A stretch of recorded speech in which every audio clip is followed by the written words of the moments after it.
मैं अभी राजभवन से वापस आया हूं। माननीय लेफ्टिनेंट गवर्नर साहब से मेरी मुलाकात हुई।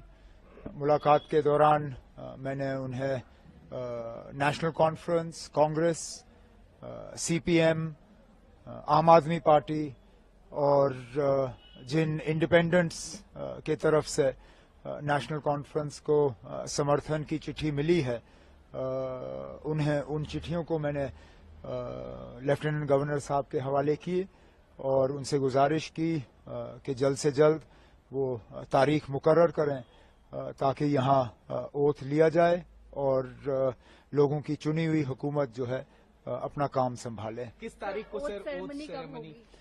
अब ये लंबा सिलसिला रहेगा क्योंकि ऐसा नहीं है कि एक इलेक्टेड गवर्नमेंट को दूसरे इलेक्टेड गवर्नमेंट का जो है में तब्दील होगा।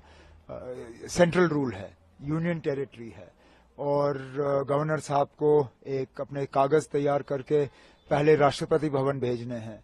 राष्ट्रपति भवन से वो फिर होम मिनिस्ट्री में जाते हैं। होम मिनिस्ट्री अपना उसमें प्रोसीजर करके वो जो उनको अपनी कागजी कार्रवाई करनी होती है वो सारा करके वापस आ जाता है।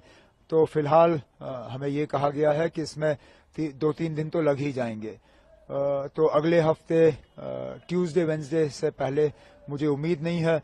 उम्मीद की जा रही है कि अगर ये सारा जल्दी हो जाता है तो वेंसडे को हम ओथ सेरेमनी यहाँ कर लेंगे। ऐसा कयास लगाया जा रहा था कि इंडिया अलायंस के तमाम बड़े नेता इस ओथ सेरेमनी में मौजूद रह सकते हैं, तो किन अब आप अभी वो आप फारूक साहब से बात करिए।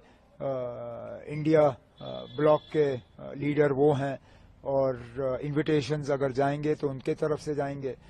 मुझे जिनको इनवाइट करना होगा वो अपने तरफ से मैं कल बैठ के उन्हें जो है दावत दूंगा।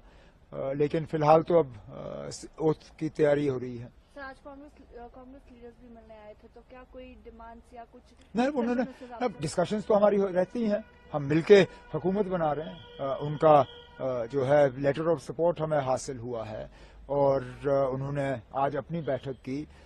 उनकी अपनी बैठक में उन्होंने अपने हाईकमांड को इजाजत दी कि वो सीएलपी का जो है फैसला करें, सीएलपी लीडर का फैसला करें। तो हमने जो अपनी अंदरूनी बातें करनी थी वो हमने की। सर, काफी इंडिपेंडेंट कैंडिडेट्स भी अब ज्वाइन इन कर रहे हैं। एनसीएम ने देखा पिछले कुछ दिनों में, तो क्या स्पेकुलेशन है कि और जो बाकी हैं वो भी ज्वाइन करेंगे, ऐसा कुछ? न, ऐसी बात नहीं है। ये आमतौर पे वही लोग हमारे साथ जुड़ रहे हैं जो पहले भी हमारे साथ जुड़े हुए थे। एक आध को छोड़ के ये सारे वही हैं जिनको शायद अलायंस की वजह से अपनी सीट नहीं मिल पाई और वो आज़ाद उम्मीदवार के तौर पे इलेक्शन लड़के गए और जीत गए।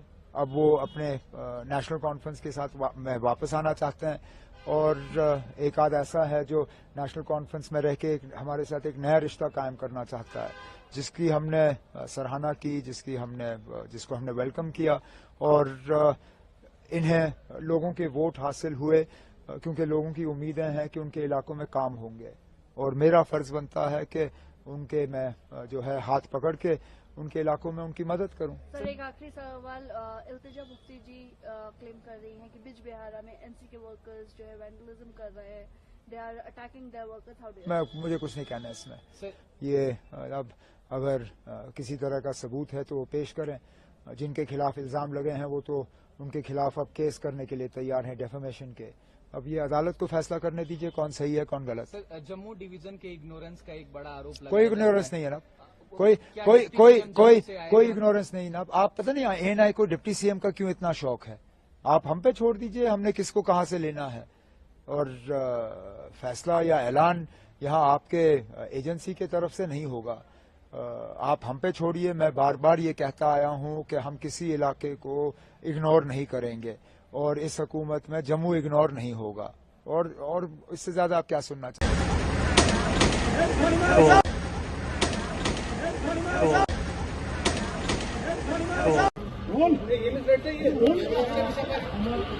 जम्मू कश्मीर नेशनल कॉन्फ्रेंस के वाइस प्रेसिडेंट उमर अब्दुल्ला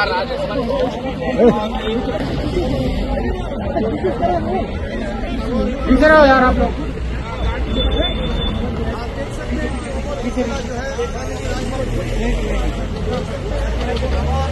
राजभवन को जो है